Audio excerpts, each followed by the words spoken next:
Oh boy. What's up, good people?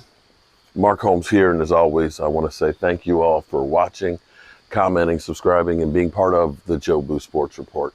Without you guys, as well as you ladies, you know that this literally does not work. You know, it's so quiet now.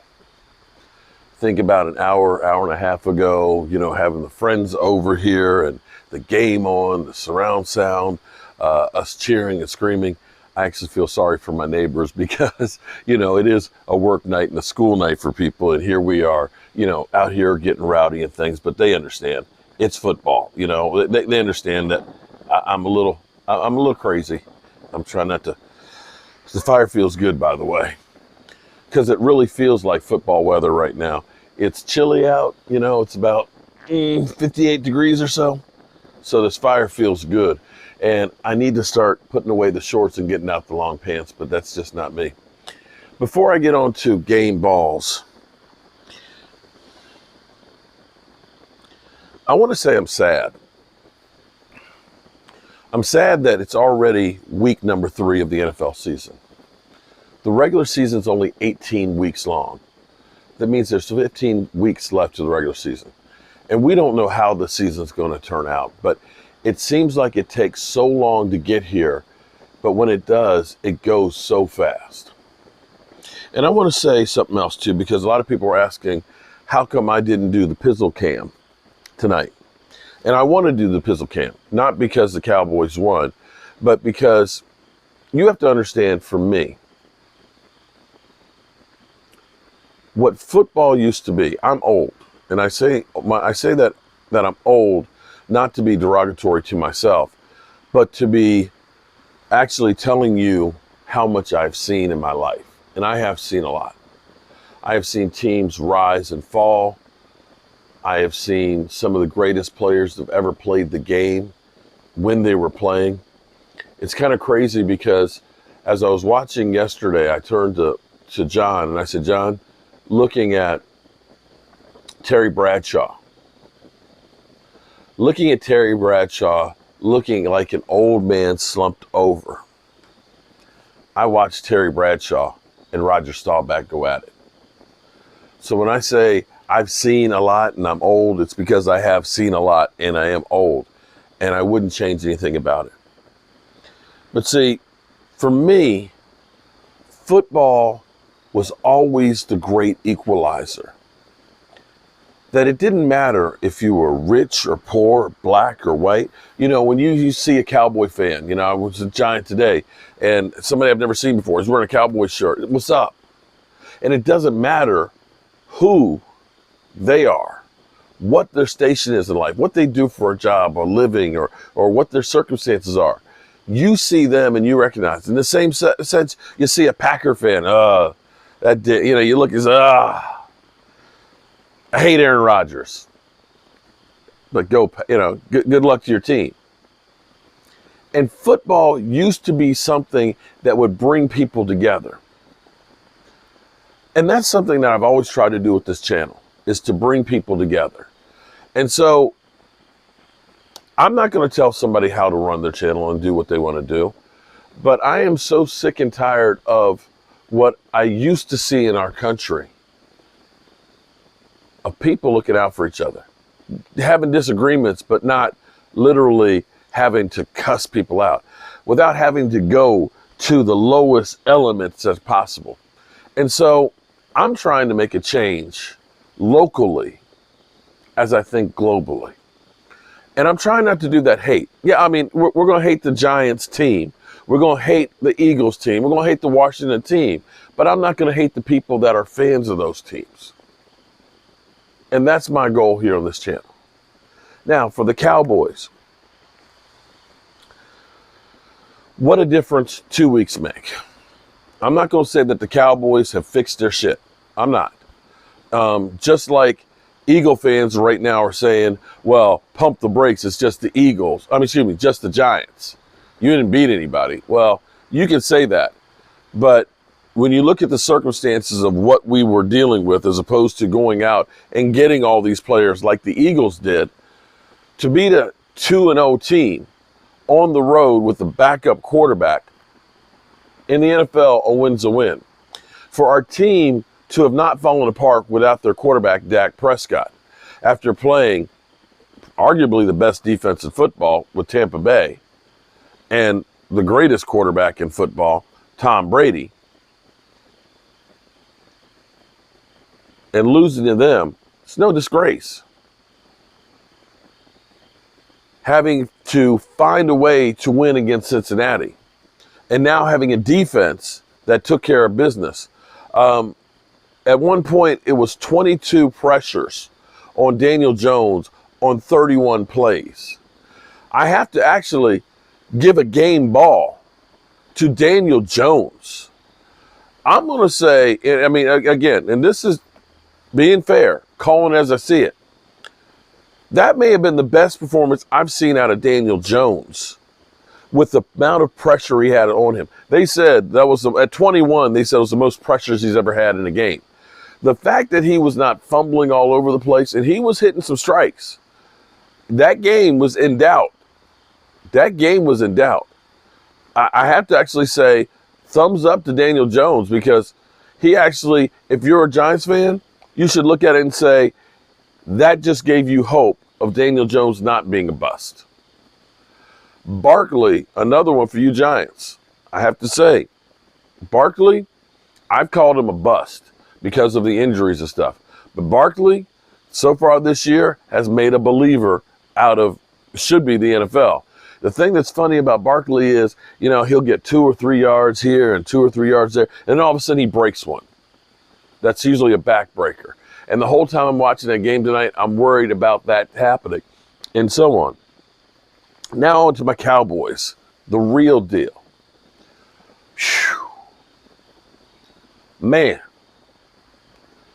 First one has to go to Dan Quinn. The reason why it's got to go to Dan Quinn is he's putting players in positions to win. And you can look at the Dallas Cowboys and say that, what? Dak Prescott's eyeing the Rams game. Oh, breaking news from Michael Anthony. Dak Prescott is eyeing coming back for the Ram game, which would be huge. If he's eyeing it, the question, will the hand be there? So we have that. Okay. The fundamentals that the Dallas Cowboys defense are doing, they are keeping lane integrity, which is usually not allowing the quarterback to have a crease to run. Daniel Jones did get some yards tonight. He made some plays and stuff to keep them in the game. Can't be mad about that. They get paid on that side of the equation. But the Cowboys do not miss tackles. When a guy gets a catch, he ain't picking up yards after carry. There is no yak against the Cowboys. And that comes from the fundamentals that are taught by the coaching staff. I will also say that the Cowboys are doing different things on defense. Sometimes you'll see only one down lineman, sometimes you'll see none. You will see pressure and heat coming on the quarterbacks like you have never seen before. Micah Parsons. Micah did not get a sack tonight. I don't know how many pressures he had, but he was in the face there. Micah Parsons is literally getting hit by the tackle, and he's getting hit by the guard. He ended up seeing him basically put a guard, after hitting the tackle, put a guard on his ass. He's getting hit by the guard, the tackle, the tight end, and the running back, and he is still putting on pressure. They said, we're not going to allow you to be the one to destroy us. And because of that, because of Micah Parsons' pressure coming back with the flu, and I don't know how bad the flu was, but he couldn't practice all week. Because of that, you saw DeMarcus Lawrence feast. DeMarcus Lawrence definitely gets a game ball. Hopefully his foot is not bad. He came back in the game. 3 sacks. I had said this race for the sack championship is over for the Cowboys. D-Law, you're out of there. No, D-Law came through because, again, Micah Parsons is helping the other dogs hunt. Micah Parsons is so dominant. It's crazy seeing a guy who's 250 pounds dropping guys that are 300 plus.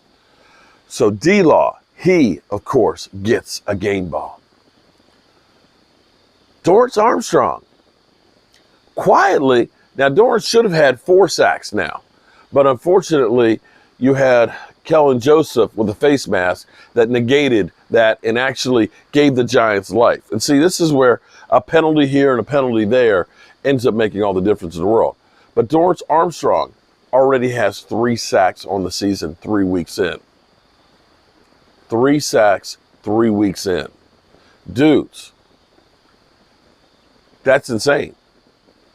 We talked about Randy Gregory. I believe Randy had 6 last year for the whole season. When Stephen Jones actually said there's not a lot of difference between Doris Armstrong and Randy Gregory, actually there is. Doris Armstrong isn't getting the penalties that Randy Gregory did, but he's getting the production on the field. But couple that also with a great free agent signing in Dante Fowler. Dante Fowler is getting some key pressures, key moments, as well as Anthony Barr. Anthony Barr is another guy. You saw him coming off the edge with Micah Parsons and things. Dan Quinn has so many different options of guys that can put pressure on it. And you have to look at this, much like last week. Excuse me. Much like last week, the defense led us. Now on the offensive side, Cooper frickin' Rush. Cooper Rush is now 3-0 to start his professional career in starts. The only other quarterback to start out who was undrafted with a 3-0 record is Kurt Warner and Cooper Rush. That's the list. I'm not saying Cooper Rush is going to be Kurt Warner, but that's nice company to be in. And he played a very efficient game.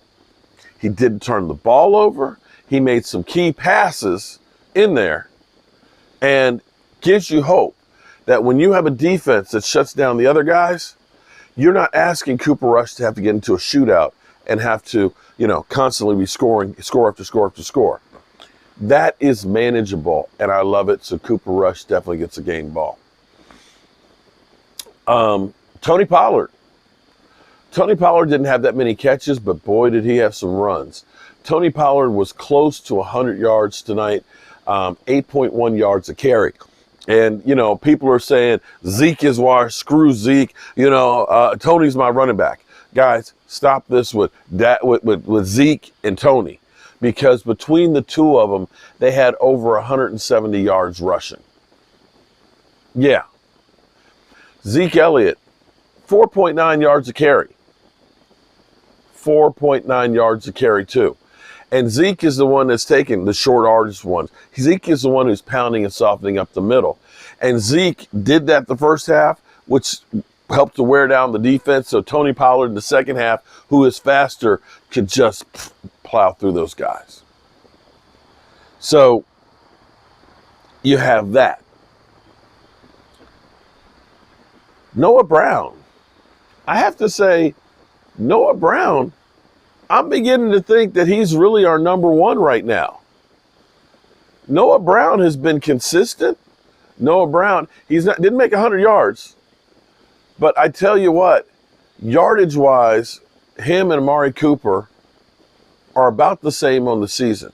Not saying Noah Brown is Amari Cooper, but thus far, I think Amari Cooper has 2 touchdowns on the season. Noah Brown has 1, but they have about the same amount of yards.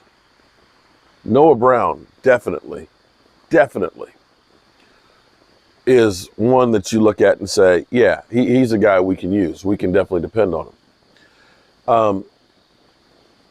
CD. You all heard Michael going off on CD. Michael Anthony, fitness reaction. He should get a game ball himself, because I think CD heard Michael going off on his rant during the game. Because after what was, I can't believe he dropped it. Nobody on him. Cooper Rush probably made the best throw in his career. The ball is literally right here. and sails right between the hands of CeeDee Lamb. CeeDee, who had, I think, 3 drops tonight, and I was just like, just don't throw it CeeDee's way anymore. Just don't do it, because I'm like, he's just shot. But they did. And CeeDee had some great catches going down the stretch and getting the touchdown catch, boom, to take the lead. So CeeDee, great recovery after you looked like ass. I'm sorry, CeeDee, you look like ass, but you redeemed yourself. You get a game ball. He didn't play that much, but you can see Jason Peters still has it. Some of those blocks he made in there early were good blocks. Right now, he's got to get his legs underneath of him. And if you can get him in there at guard, then you can go ahead and start just running the hell out of the rock. Once he gets into shape, that's going to be an incredible left-hand side with Tyler Smith. Tyler Smith, who's already a road grader.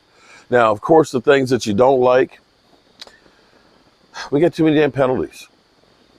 Too many damn penalties. Every time we end up getting something good, just like I said, Doris Armstrong gets a sack, you end up having Kellen Joseph with the face mask. And instead of it being a sack and a long down, boom, you basically cost 25 yards of field position right there, just from that hands to the face.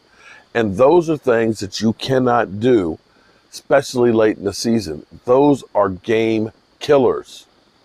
Those are giving the other team life, and we can't do that. Also, Diggs. I forgot Diggs finally getting that interception. He was so close so many times on so many passes, but he did finally get one in the end. And so that's where we are right now. We don't have much time to enjoy this victory. The team should be on a flight right now back to Dallas. They're off tomorrow, but they get back on the field Wednesday for a 1 o'clock game against the Washington Commanders, with a chance to really get on the plus side of things, to really get themselves in a position to have some, hopefully, a productive season. Dak eyeing coming back for the Rams. I just hope he's ready. I just hope he's ready when he does get out there. That's going to be a big game. But if the Cowboys can get the win against Washington and go 3-1, you know, it'd be that game is gravy. That game is gravy if you were able to win that one, if you win against Washington. But right now, let's focus on the Washington Commanders. I don't think that they're as bad as they played against the Eagles, and it's a division match, and they're at the point where they need that win to try and save their season. So with that being said, I'm going to turn out the lights here. I got to get on the road tomorrow and do some work down on these rental properties and a little bit of work on the red brick house and things, so I'll be on the road. And I do need to get my behind in bed. But let me say from the bottom of my heart, I appreciate each and every one of you guys. Thank you all for being here and being part of the Joe Boo Sports Report. And remember to tell the people you love that you love them, because you might not get the chance again. And I love you guys. Even you, Pizzle. Peace out, and God willing, I'll see you tomorrow.